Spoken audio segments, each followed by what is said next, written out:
नमस्कार दोस्तों, supreme court ने इलेक्टोरल बॉन्ड के जरिए राजनीतिक दलों को मिलने वाले चंदे पर रोक लगा दी है। इलेक्टोरल बॉन्ड को अवैध बताया, यह भ्रष्टाचार का एक तरीका बताया है। एक तरीके से कारपोरेट घरानों से, उद्योगपतियों से, अडानी अंबानियों से वो एक प्रकार से घूस लेने का तरीका है, सरकार का घूस लेने का तरीका है। ऐसा कहते हुए सुप्रीम कोर्ट ने इलेक्टोरल बॉन्ड को खत्म करवा दिया है और इसको लेकर के बीजेपी को बड़ा सदमा लगा है, प्रधानमंत्री मोदी को भी सदमा लगा है और वो सार्वजनिक रूप से सुप्रीम कोर्ट की निंदा नहीं कर सकते हैं, सुप्रीम कोर्ट पर कोई एक्शन नहीं ले सकते हैं।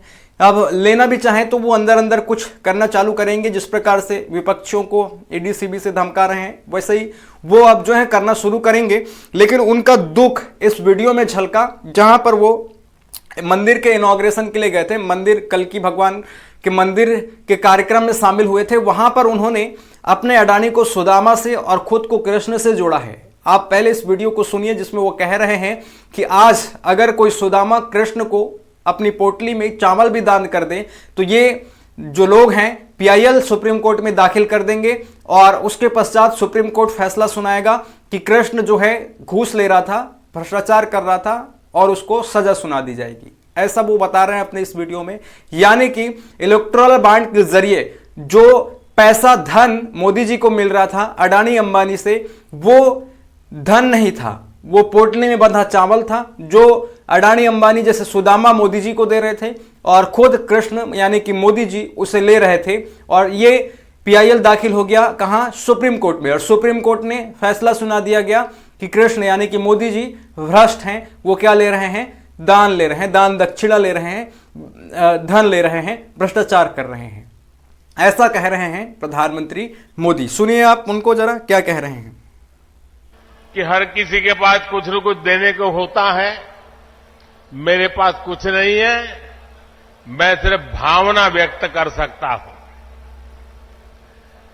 प्रमोद जी, अच्छा हुआ कुछ दिया नहीं, वरना जमाना ऐसा बदल गया है कि अगर आज के युग में सुदामा श्री कृष्ण को एक पोटली में चावल देते, वीडियो निकल आती, सुप्रीम कोर्ट में पीआईएल हो जाती और जजमेंट आता कि भगवान कृष्ण को भ्रष्टाचार में कुछ दिया गया और भगवान कृष्ण भ्रष्टाचार कर रहे थे, इस व्यक्त में हम जुगर रहे। और इसे अच्छा है कि आपने भावना प्रकट की और कुछ दिया नहीं। कह रहे हैं कि कुछ दिया नहीं, भावना प्रकट कर रहे हैं। अच्छी बात है, अगर कुछ देते तो वो भ्रष्टाचार की श्रेणी में आ जाता, सुप्रीम कोर्ट में पीआईएल दाखिल हो जाता और फैसला आ जाता कि भ्रष्टाचार हो रहा है। हम बात करेंगे कि क्या ये इस प्रकार से सुप्रीम कोर्ट को फटकार लगाने का तरीका प्रधानमंत्री मोदी ने निकाला है। चुनावी बॉन्ड जो होता था उसके जरिए राजनीतिक चंदा मिलता था, इनको पार्टियों को, हर एक पार्टियों को मिलता था, लेकिन जो सत्ता में रहती थी उससे ज्यादा धन प्राप्त होता था। और वो जो देने वाले लोग थे वो बड़े बड़े लोग थे। किसान मजदूरों से कोई चंदा राजनीतिक दलों को नहीं मिलता चुनावी बॉन्ड के जरिए।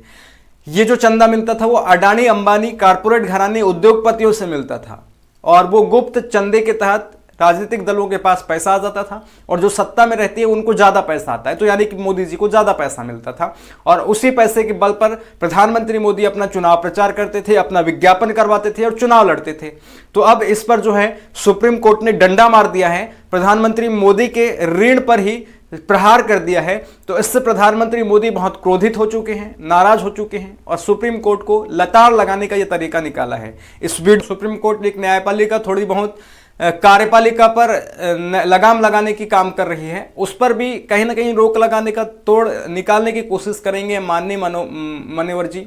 वहां पर भी जो वकील बैठे हुए रहते हैं उनको तोड़ने का या अपने पाले में लाने का, या ये इस प्रकार से जो है न्यायपालिका की स्वतंत्रता और उसकी जो संवैधानिक प्रावधान है उसको भी ध्वस्त करने का तरीका निकालेंगे, क्योंकि इनको बहुत बड़ा झटका लगा है। चुनावी बॉन्ड को बंद कर दिया सुप्रीम कोर्ट ने इससे। और जब चुनावी बॉन्ड लाया गया था, राजनीतिक चंदा देने का जो तरीका लाया गया था 2017-18 में, उसको लेकर के बहुत ज्यादा सवाल जो है उठाए गए थे देश में, विपक्षियों के द्वारा भी, बुद्धिजीवी वर्ग के लोगों के द्वारा भी। लेकिन उस पर सुप्रीम कोर्ट ने फाइनली मुहर लगा दिया और कहा कि यह भ्रष्टाचार का एक तरीका है, घूस लेने का एक तरीका है। सुप्रीम कोर्ट से इतना लंबा समय लगा फैसला आने का, वो बहुत ही मतलब सोचनी बात है कि एक तरीके से आप देखेंगे तो 17-18 में आया, 19-18-19 में लोकसभा चुनाव हो गया, एक टर्म तो जो है प्रधानमंत्री मोदी उस चुनावी चंदे के बलबूते चुनाव जीत गए, अभी दूसरा नेक्स्ट टर्म था। यानी कि किस प्रकार से भ्रष्टाचार 6-7 सालों तक होता रहा और इस पर कोई कार्रवाई नहीं हो पाई। सुप्रीम कोर्ट से भी फैसला आया तो 6-7 साल बाद। यानी कि सरकारें भ्रष्टाचार करे तो ठीक और जनता के साथ अन्याय होता रहे। इसको लेकर के आप क्या सोचते हैं? अपनी राय कमेंट बॉक्स में जरूर रखें। चैनल को सब्सक्राइब जरूर करें, फेसबुक में फॉलो करें। धन्यवाद। जय हिंद।